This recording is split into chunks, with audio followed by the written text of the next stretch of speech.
All right, welcome everyone. We are going to get started. Thank you for joining us. We're excited to bring you our last webinar of the 2025 calendar year. So we're excited about this session and we hope that you are too. My name is Helen Schroeder. I'm the marketing coordinator at Sigma Assessment Systems, and I'll be co-facilitating your webinar today with my colleague, Dr. Erica Sutherland. For those of you who are new to Sigma, we're a professional services firm that offers talent development, succession planning, and psychological assessments for organizations like your own looking to build your internal talent pools.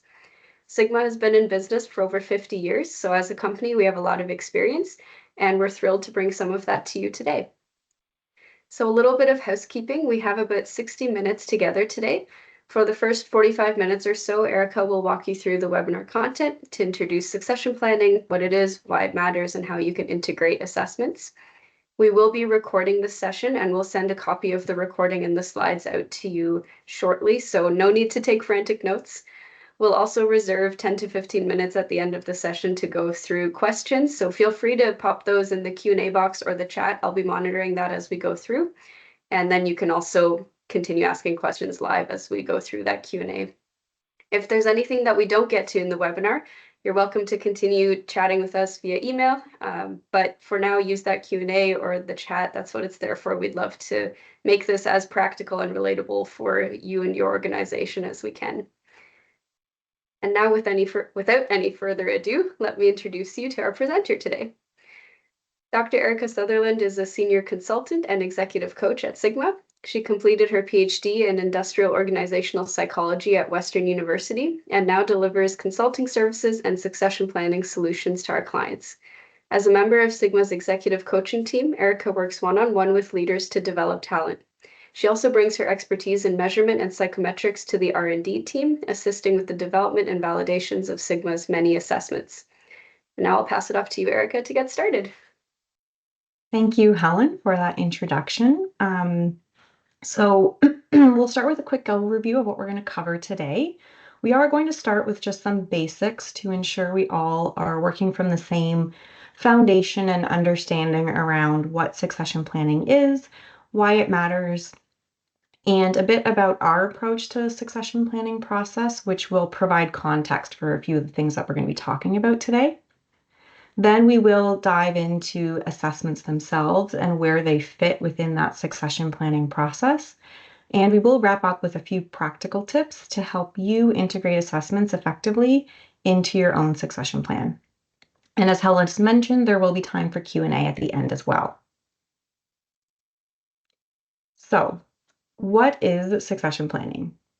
Succession planning is about identifying and developing internal talent to fill critical positions when those vacancies occur. So it's not just about replacing people, it's about building a pipeline of leaders. And succession planning should be both intentional and proactive. A robust succession plan is going to be goal-oriented, which means that it's aligned with the strategic long-term needs of your organization. Because of that, succession planning is also not a one-time event. It is something that needs to be continually worked on and updated over time. It's important that when you are succession planning, you have a structure and a process that you're following, but there needs to be some flexibility in that process as well. So as the needs and priorities of your organization change over time, your succession plan needs to change with it. At its core, succession planning is about ensuring the continuity of your organization's mission as talent transitions in and out of the organization. There are a few common characteristics of effective succession plans that you should be aware of. First of all, you want to make sure that your succession plan is building a pool of qualified candidates. So having multiple candidates means that you have options available to you to select the right person for a role when the time comes. This helps to de-risk those talent decisions because you're not relying on a single person to fill a position.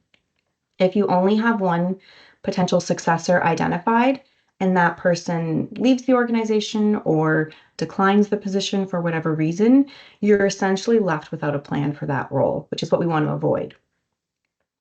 Secondly, a big part of succession planning is creating career paths for employees. So, whether that includes promotion up within the hierarchy or lateral moves that build skills and experience, you want to make sure that you're providing growth opportunities for your employees as part of your succession plan. And lastly, your plan should help to increase stakeholder confidence in the stability of your organization. So leaders know that if someone leaves, there's a plan in place to manage that vacancy, and that can provide peace of mind for everybody. So succession planning is not just about preparing for emergencies, it's about being strategic about the future of your organization. We know that leadership transitions are inevitable. The goal is that they don't become disruptive for you. And an effective succession plan is going to provide both that organizational stability and also a development strategy that keeps your employees engaged and builds their capacity over time. So I want to take a moment to make a quick distinction between succession planning and replacement hiring, because a lot of times when we speak with organizations, they think they have a succession plan in place, but what they're really doing is replacement hiring. So replacement hiring is a process by which you are filling vacant positions when the need arises. But succession planning, on the other hand, is proactive. You're proactively developing that internal talent, and you're having ongoing discussions about talent in your organization so that by the time an employee announces that they're leaving, you already have a pretty good idea of who's going to be taking their place or who is a potential candidate for that role. What it comes down to is that replacement hiring is reactive, whereas succession planning is proactive.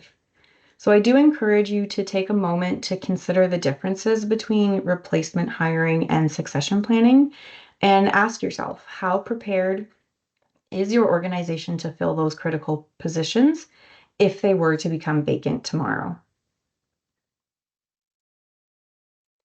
And before we continue, I'd like to get a sense of where the group is currently at when it comes to succession planning. So Helen's going to help me with our first poll here. So just take a moment to answer, does your company currently have a succession plan?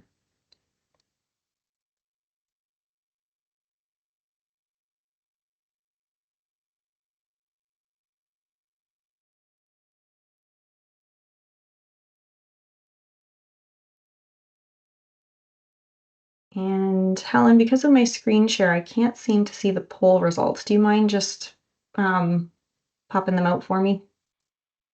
Yes, absolutely. So it looks like we've got 17% of people saying, yes, we do have a formal succession plan. Okay. 33%, so a third, saying sort of, we have successors in mind, but no formal plan. And the majority of 50% is saying, no, we don't have a succession plan at the moment. Okay. Okay. Thank you. That's helpful context. So it sounds like we've got a bit of a mix, which is good. So regardless of where you stand, what we're going to talk about today is going to give you some practical ways to strengthen your process if you've already got that in place. If you're in that design development phase, hopefully we can give you some good ideas to integrate into that plan as you're building it.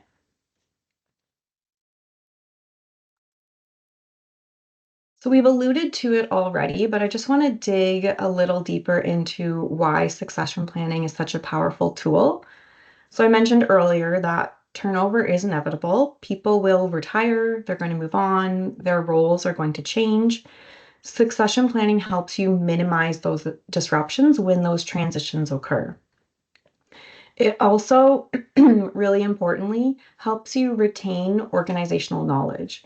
So, all that experience and context that can very easily be lost when a long tenured employee leaves the organization is retained when you're actively engaging in succession planning. Succession planning also helps to motivate employees. When they see opportunities for growth and development, we know from a lot of research that has been done, people want to stay in those organizations. They want to stay where there are opportunities for growth. This helps to build a culture of engagement and retention. People are more likely to stay. And also, new talent is going to be more motivated to join when they know that those opportunities are available to them. And lastly, succession planning helps to bring objectivity to leadership decisions. So, especially when you integrate assessments, as we'll discuss in a moment, you gain that objective decision making when it comes to talent decisions. There are lots of ways that you can go about succession planning in your organization. It's important that whatever method you choose, you are following a structured process. So what you're seeing on screen here is the 6-step framework that we use at Sigma when we support clients with succession planning. I'm going to walk through this at just a very high level to provide some context for our discussion today. If you are interested in more information about the succession planning process or about any of the stages in particular, I do encourage you to head over to our website. We have other webinar recordings that dive into some of these in a bit more detail.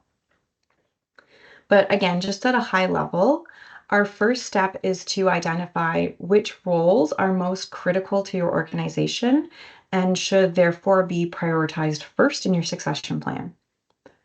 Once you know what those roles are, you can build success profiles for them. And success profiles are documents that describe the competencies that someone would need in order to be successful in that position. Then you can nominate potential successors. And when you're doing this nomination, you want to make sure you're casting a fairly wide net. So be as inclusive as possible and give people opportunities to develop. So when you're doing those nominations, consider even if the person's not ready now, do they demonstrate the potential to be ready one day with sufficient training and development? Once you've nominated candidates, you then need to assess them to identify their current strengths and their areas for growth, and then have a process in place for developing talent to close those gaps. Finally, you want to make sure that you're monitoring the effectiveness of your succession plan. So I recommend identifying what the goals are for your succession plan, and then pick 1 to 3 metrics that you can track over time that will tell you if you're meeting these goals. And having that measurement stage in the succession planning process helps to tell you if your succession plan is effective for you, and if not, perhaps where you might need to make some adjustments in order to meet those goals. So that's just a very quick overview of the succession planning process. Today, we are going to focus specifically on where assessments fit within the framework. Before we dive into assessments, I want to talk about leadership competency frameworks because they form the foundation for any assessment that's going to follow. And again, I'd just like to get a sense of where people are at. So we have another poll for you. And I want to know if your company currently has a leadership competency framework that you use. And Helen, I'll ask you if you can just shout out those percentages again once people have had an opportunity to answer.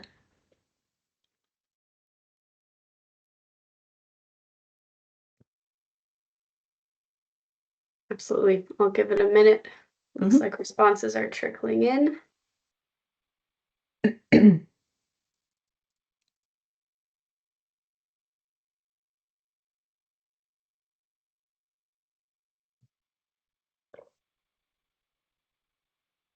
Give it another 10 seconds.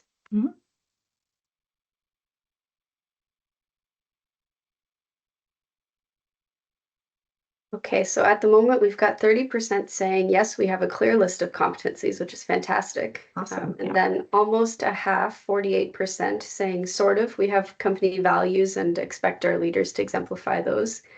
And then 22% saying no, we do not have a competency framework for leadership. Okay. So again, quite a mix there. It's great to hear that there is a good percentage of people who have a framework and are using a framework. That's going to be really helpful when it comes to choosing an assessment. Having values but not a detailed framework is pretty common. So we're going to talk about how you might be able to flesh that out in a bit more detail to build a comprehensive framework and then actually use it and put it into practice for people. And then if you don't have a framework, hopefully we can convince you, give you some information as to why they're so valuable and how you might be able to integrate it into your talent management process. So, a leadership competency framework defines what great leadership looks like in your organization. So, the specific skills, behaviors, and competencies that leaders need to succeed. You can think of it like a blueprint. And when everyone has access to that blueprint, everyone is aligned and knows what the expectations are when it comes to talent.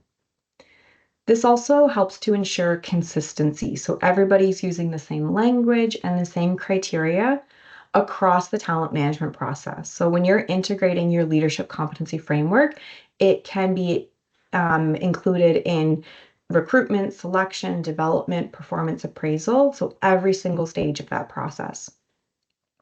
What this does is tie your talent strategy to your business strategy. So your leaders are developing the skills that are going to be in demand from your organization specifically. This is Sigma's competency framework. This is the model that we use as the foundation for our assessments and development services. It's organized into these four broad categories. So you see cognitive leadership skills, interpersonal leadership skills, personal leadership qualities, and senior leadership skills. So some leaders may demonstrate more competence in one of these areas than others, but typically what we find is that the most effective leaders have a balance that is drawing on all four types of competencies. So I know this is a very comprehensive model with 50 competencies. While all of them are likely to be important, some are going to be more relevant in certain organizations or in certain roles than others. So when we use this framework with clients, we typically go through a process called benchmarking. And that's a process where clients can choose a subset of competencies that are most relevant for them. So that's a really valuable tool because it provides clients with a structured framework to talk about leadership competencies, but it gives that flexibility to personalize it to your unique needs, which is really important. Those competencies should be reflective of leadership in your organization specifically. So what that framework does is gives you clear and objective way to describe what success looks like in leadership positions within your company. So now that we've looked at what a competency framework is, let's talk about why it's important to succession planning specifically. And we'll start with that first stage of our process, identifying critical roles. There are a lot of ways to define critical roles. One way is by identifying those people in your organization who possess critical skills that, if lost, would have an immediate and a significant impact on your business. Having a competency framework integrated into your talent management process means that you have a common language to identify and define what those skills are. So that makes it a lot easier to identify who the people are who possess those skills and therefore which roles you might want to be including in your succession plan that otherwise may have been overlooked. So when most companies start with succession planning, they start with their senior leadership positions, and that's not wrong, but it's not the only place that you're going to find critical roles. And if you think about those critical skills as defined by your competency framework, that can give you an indication of where else you may need to be succession planning for. Once you've identified the critical roles, the competency framework allows you to drill down and define what success looks like in each specific role. So this is the foundation of building success profiles, those documents that define the leadership competencies that your organization needs. And we want you to think about needs now and in the future because succession planning is planning for the future. When you're building those success profiles, you want to think about how the position may change over time and which competencies may not be as relevant now, but are going to be relevant in the future. A competency framework also allows you to evaluate candidates consistently. So by comparing people against this clear objective standard, you can essentially take inventory of your current talent to inform which candidates should be nominated for various succession positions. So your framework tells you what great leadership looks like. It sets the target for you. Assessments then give you the objective data on where people currently stand in relation to that target. So when you use the framework and the assessments together, they provide a really clear roadmap for development, which ensures that you're investing in developing the right skills at the right time. To be effective, the assessment that you choose should always be aligned with your competency framework. This allows you to assess relevant leadership competencies for critical roles, which allows you to therefore create very targeted development plans that are going to improve your candidate's readiness. And one more poll for you here. Now that we've talked about a little bit about how assessments fit within that framework, I'm just curious to hear if your organization is currently using any leadership assessments.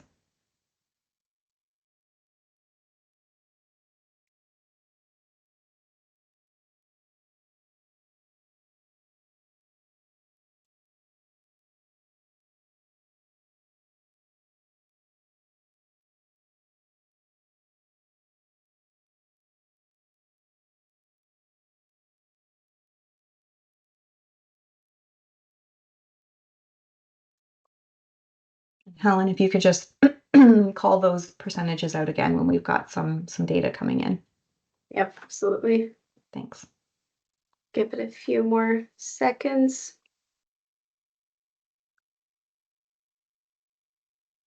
Okay, so we've got a little over half the group responding, and currently we're sitting at 17% saying, yes, we have a leadership assessment, 40% saying, sort of, we do some assessment, but it's not standardized or scientifically validated, and then 44% saying, no, we do not have a leadership assessment. Okay, thanks. So it sounds like a minority that's using the assessments, but that's good to hear those of you who are. Hopefully this will give you some information on how to make sure you're getting the most out of those assessments that you're using. If you're not currently using or if you're exploring, we'll talk about what this could look like in terms of implementation. I'm going to walk through an example using the LSPR, which is our assessment that we use as part of our succession work, but the process would be similar for any type of assessment that you're using. So we talked about the competency framework and how that's leveraged in the first 3 stages of succession planning. Now we're going to talk about how your framework should inform your assessment and where assessments fit. So it's not going to be a surprise that that is at the 4th stage of the succession planning process, which is assessing development needs. Assessment is so integral to succession planning that it does have its own step in the process. Once you know the talent that you need, as defined by your success profile, you need to gather information on the talent that you have, and the assessment allows you to do this. So specifically, scientifically validated assessments provide you with a really efficient and objective way of identifying the strengths and development opportunities of each of your candidates. When we support clients with succession planning, we use our LSPR assessment, which I'll describe in a little bit more detail in a moment. But essentially, by comparing an individual's assessment results to the role requirements, you can identify those specific areas that they need to focus on in terms of their development, which makes that development process much more targeted and actionable for your candidates.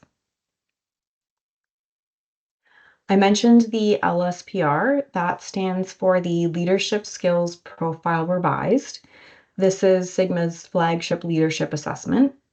It is a personality-based assessment that evaluates leadership potential on all 50 competencies in that framework that I shared earlier.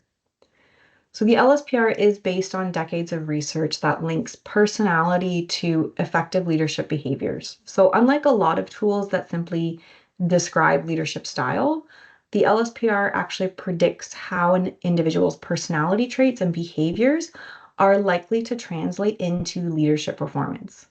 So again, it's not just describing personality, it's connecting those traits to on-the-job behaviors. And the reason that that's so powerful is because it's appropriate to use the LSPR with candidates who may not have leadership experience, which is very common in succession context. Your candidates may be considered for a leadership position, but they may not currently have that experience. And the LSPR gives you that flexibility to assess them. The results from the assessment also help to identify where candidates' natural strengths may lie and where development is likely needed in order to better prepare them for those future leadership roles. So this is an example of part of an LSPR report. As you can see, candidates receive a rank order of competencies from highest scoring to lowest scoring. Those highest scoring competencies, again, are likely to be strengths because the behaviors associated with those competencies are aligned with the individual's underlying personality. And as you move down the profile, you find competencies that may not come as naturally or as easily to the candidate, and therefore might be areas where they want to focus their development efforts. Once you've assessed with the LSPR or any other assessment, you can compare those results to the success profile for that potential succession position, and then summarize that comparison using something that we call the candidate profile. So that's what you're seeing here. This candidate profile gives a really clear picture of where the candidate is aligned with the current position, which helps to verify their fit and their readiness. But it also gives you and the candidate themselves an idea of where development is needed. So the goal with the candidate profile isn't to screen out candidates, but to give them a roadmap of what they need to do in order to become a strong candidate for consideration for that potential succession position. This moves us to the next stage of the succession planning process, which is to develop talent. Now, there are, of course, a lot of different options when it comes to developing talent. You have self-directed learning, you have one-on-one coaching, group workshops, external trainings. There's a lot out there. The focus needs to be on closing those competency gaps between what the organization needs and what the candidate is currently demonstrating as identified by that assessment. So you want to make sure that you're leveraging the insights from the assessment to create those targeted development plans for each candidate. The LSPR in particular does support this because the report provides actionable insights and personalized recommendations to guide development. But whatever assessment you choose, just be sure that your development program is integrating those results in a meaningful way to inform those development goals for your candidates. It's also important to remember that development takes time. So this is typically the longest stage of our succession cycle. You need to give people the time and the resources that they need to grow, which often means providing support and regular feedback throughout that development process. This diagram provides an overview of how assessments can be used to fuel development. So again, you want to start with an assessment like the LSPR or whatever you're currently using to gather that objective data, interpret that data to generate insights for each candidate, and from there, set development goals and create clear action plans to meet those goals. You're going to repeat that process over time and make sure that you are tracking candidates' progress. So we typically recommend reassessing candidates every 12 to 18 months in order to evaluate their growth and update those development priorities.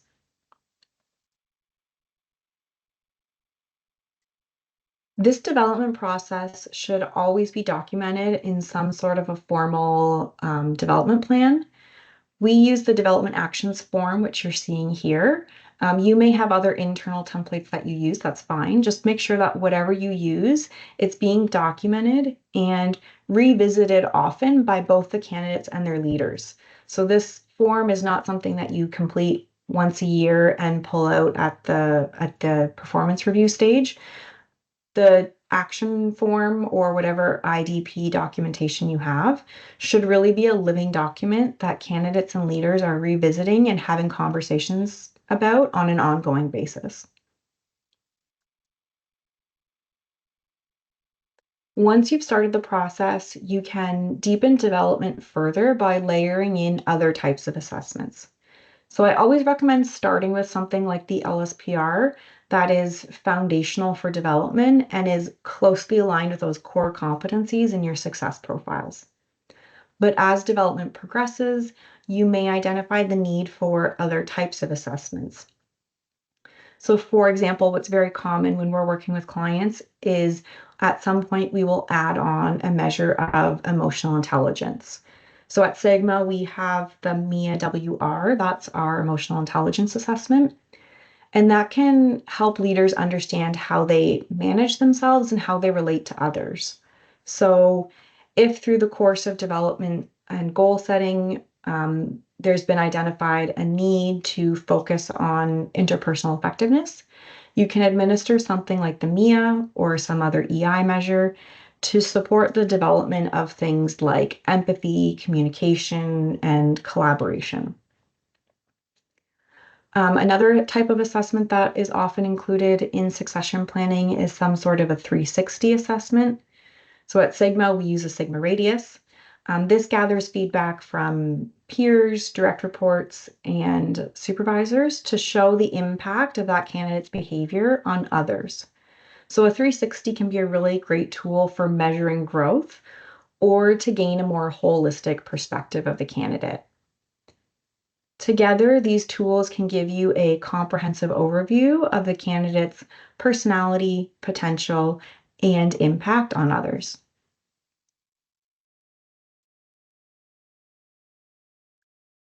Before we wrap up today, I do want to leave you with some practical takeaways for using assessments that can help to strengthen your succession plan. And the first tip I have for you is to choose the right assessment. So there are a lot of assessments on the market, and the key to getting value is choosing the right one for you. So the first thing that you want to do is ask yourself, what do you want to learn? What information do you want the assessment to tell you? Once you know that, you want to look for a tool that's going to answer those questions and is aligned with your competency framework. Aligning it with your competency framework means that you're going to measure what matters to your organization. Next, you want to make sure that you're always looking for an assessment that is reliable and valid. And in order to do that, you want to look at who the assessment provider is. Do they have expertise in test development? And what validation evidence can they provide you to support the use of the assessment? If you do want to use multiple assessments, I strongly encourage you to consider how they're going to work together to give you a complete picture of your candidate. So again, my recommendation would be to start simple, start with one assessment that is aligned with those success profiles, layer in the other ones over time, and make sure that each assessment that you're adding to the process is giving you a new piece of information or a new perspective so that you don't have multiple assessments giving you redundant pieces of information. My second tip is that it's important to be strategic about who you assess and when you assess them. So you're going to start with your most critical roles and assess those candidates first. And then from there, you can consider expanding assessment outwards to emerging leaders or high potentials. But I do want to highlight that it's rarely practical to assess everybody in your succession plan at one time.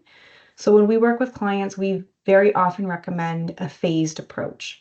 So you want to think about identifying cohorts of candidates to send through for assessment. And the way that you identify those cohorts is really going to depend on what your organization's situation is.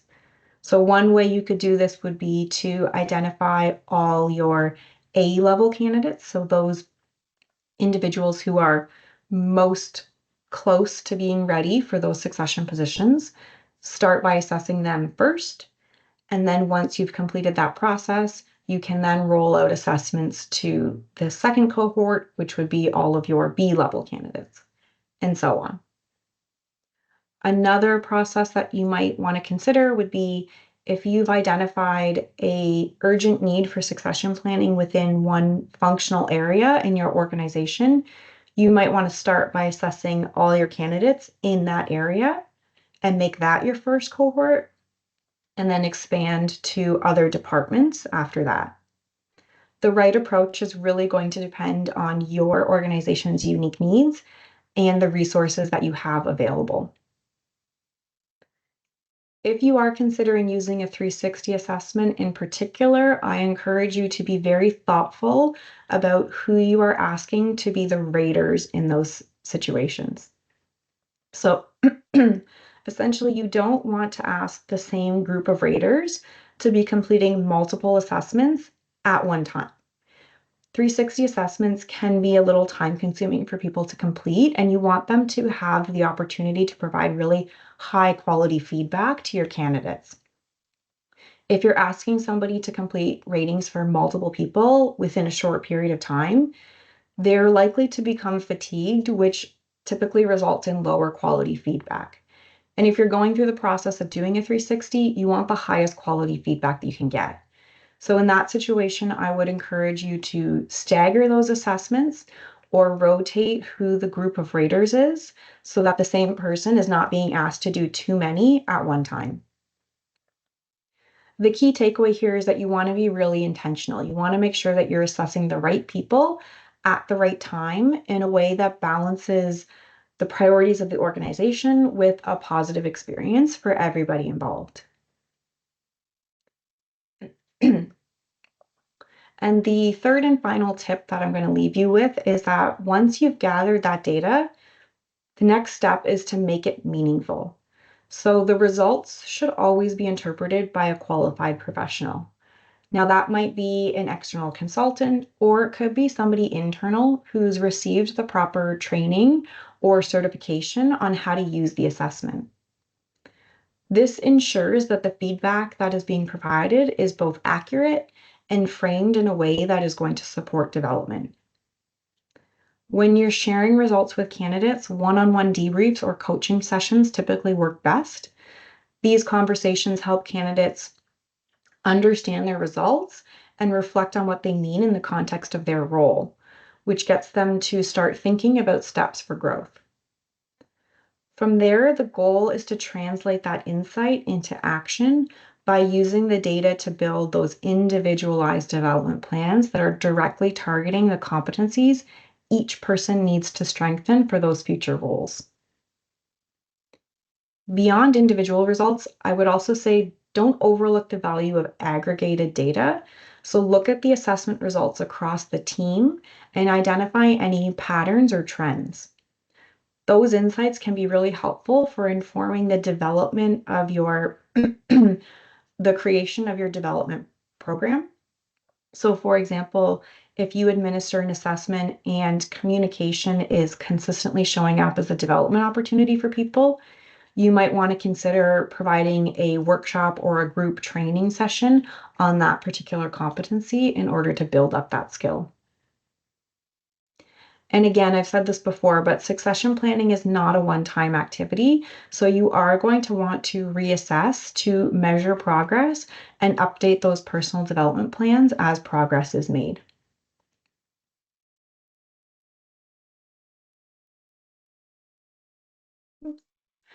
So we've covered the succession planning process and explored how assessments fit. We've also provided some practical tips for integrating the assessments into your succession plan. But the best way to really get a sense of what this could look like in your organization is to experience it yourself. So as part of the registration for this webinar, we are happy to offer you the opportunity to try the LSPR for free. So Helen is going to share a link where you can access a free trial of the LSPR. You can follow that link and complete the assessment yourself. And when you do, you will receive a personalized report of your results on all 50 competencies in that framework that I shared. So this is going to give you an opportunity to see the type of feedback that candidates receive. And then you'll also gain access to those templates that can be used to support the creation of those personalized development plans if you don't have that sort of documentation already in your organization. And with that, I'll just say thank you for your attention today. I hope it was helpful and informative. We've covered a lot of content, so we are going to take a few moments to open it up for discussion. and I'll hand things over to Helen to help facilitate the Q&A portion. Thank you very much, Erica. I'm also just going to drop a link to Sigma's succession planning guide in the chat, because from that guide, you can download all of the templates corresponding to the steps that Erica spoke about. So the LSPR free trial and the guide are definitely a fantastic place to start. Okay, I don't see any questions popping in yet, so we'll start with some of the commonly asked questions that we get from clients and that Erica has encountered before. And if that sparks any ideas for you, feel free to continue using either the chat or the Q&A to post your own questions. So first question is, how often should candidates be reassessed to track their development progress? Reassessment is a good question. You don't want to reassess too early because, again, development takes time. You need to give people the opportunity to not only create the plan, but actually put it into action, see if it's working, make adjustments.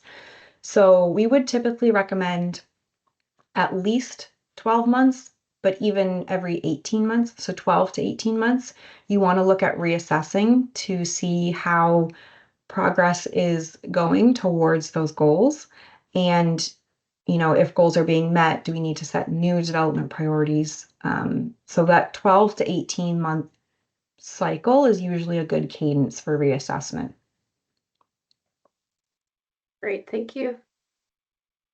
And then speaking a little bit about the LSPR, what makes that assessment different from some of the other leadership assessments that leaders might be encountering in the market? It's a good question. There's a lot of assessments, so it's hard to, compare them all. But what I could do is, speak generally about what makes the LSPR different.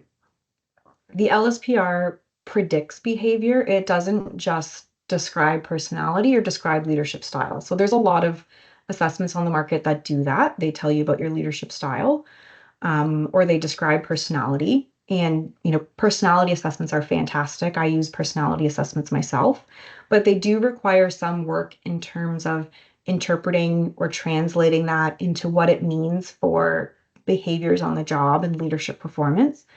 So the advantage of the LSPR is that it does that work for you. It helps with that interpretation, and it provides actionable development guidance. So again, it's not just describing a profile, it's giving you more feedback on, for you as an individual, based on your personality, these are some strategies to try if this is an area that you want to develop or you want to strengthen.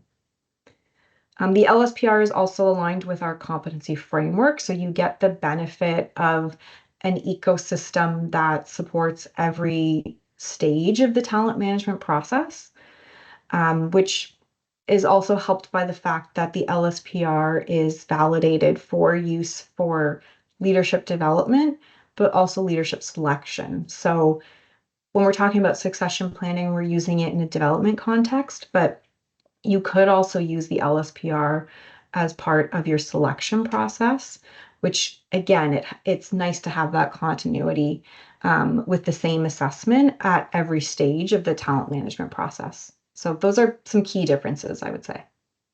That's great, thank you. And I'll maybe just mention that if you're using the LSPR for selection, you'll want to look for LSPR selection on our site, because it's a different report that you get. It includes things like percentile scores that make it really easy to compare candidates. But it's the same assessment, 2 reports. You can bundle those together as well. Yes, that's a good point. Thanks. Okay. Question from the audience: would the assessments mentioned replace annual or biannual workforce development surveys? An example would be competency assessments for public health professionals. I'm not sure if that's one that's being used by this organization, but how would the LSPR fit in with some of those existing processes?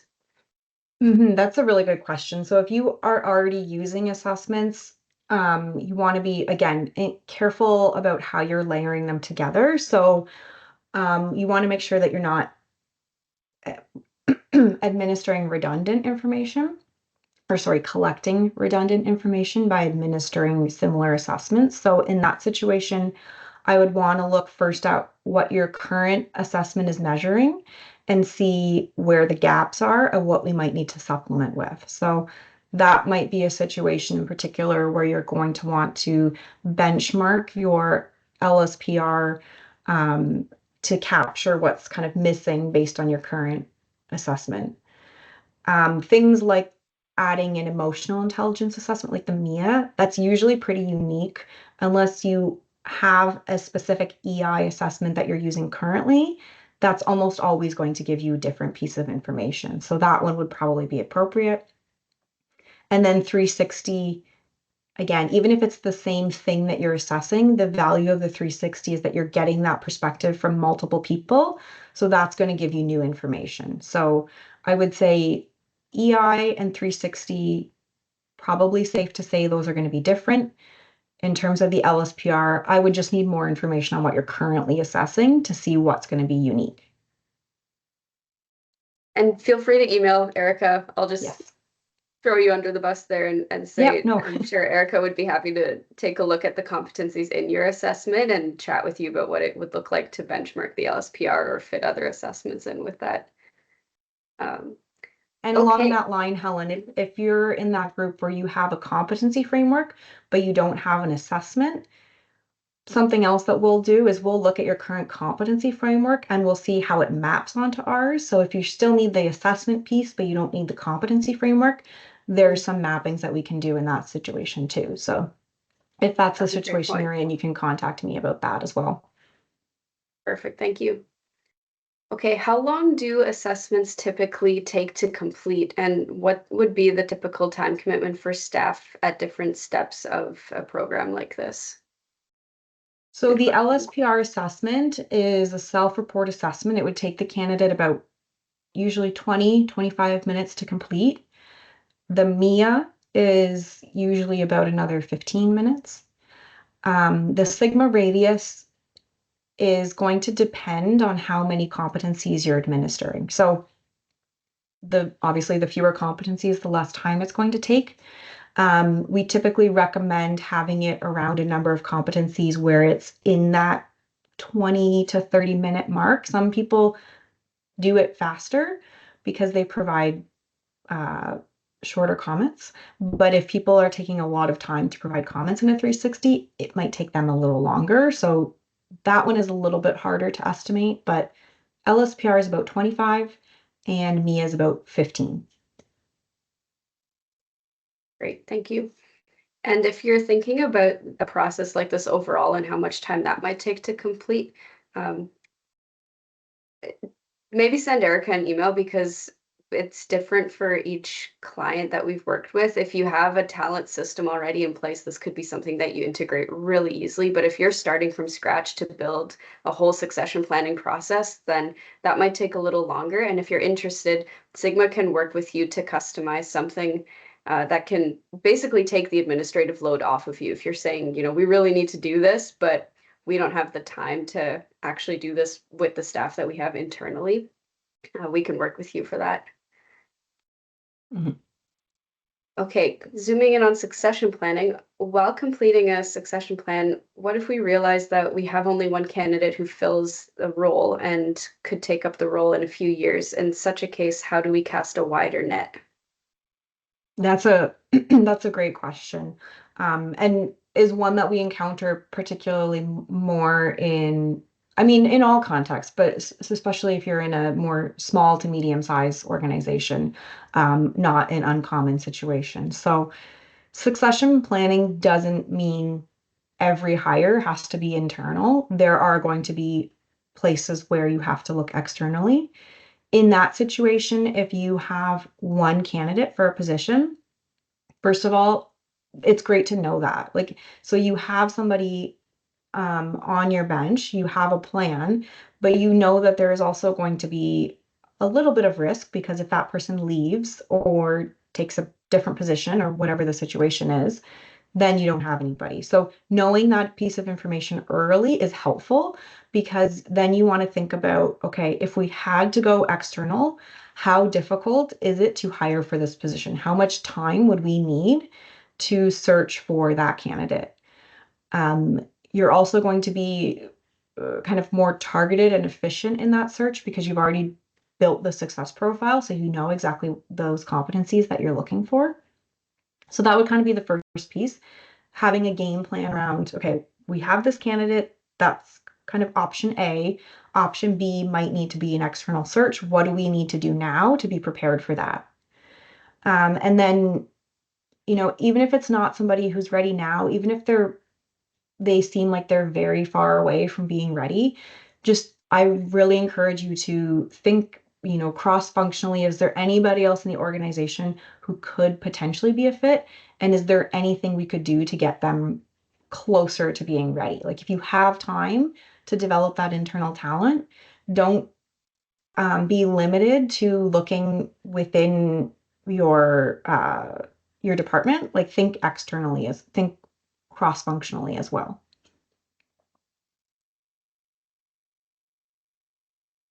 Thank you. Okay. I will pull out another one of our common questions because this really is quite common. I've heard it in many other webinars. How do you recommend introducing this process or assessments to employees? You want to be really thoughtful about your communication and your messaging around assessments. And part of that is being very clear with your employees about what the purpose of the assessment is.